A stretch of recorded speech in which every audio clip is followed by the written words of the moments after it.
இந்த கொஸ்டினை பாருங்கள். இந்திய தேசிய கீதம் ஜனகணமன முதலில் பாடப்பட்டது 1911 கல்கத்தா காங்கிரஸ் ஒரு ஆண்டுகள் ஒரு வருஷம் நடக்கும். 1885 டிசம்பர் மாதம் ஒரு வருஷம் என்ன செஞ்சுருக்கும், ஒரு செஷன் நடந்திருக்கும். இது 1911 கல்கத்தாவில் நடைபெற்றது. பிஷான் நாராயணதார் அப்படிங்கிறவர் தலைமை தாங்கியிருப்பார். முதலாக ஜனகணமன அப்படிங்கிறது என்ன செய்யப்பட்டது, பாடப்பட்டது.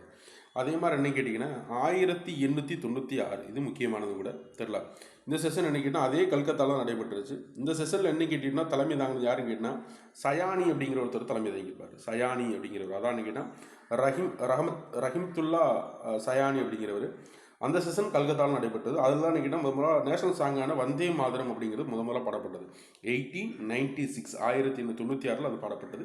இது 1911 ரெண்டுமே கல்கத்தாவில் தான் நடைபெற்றது. அதுக்கு தலைவர் யாருன்னு கேட்டினா ரஹமத்துல்லா சயானி அப்படிங்கிறவர் தலைமை தாங்க.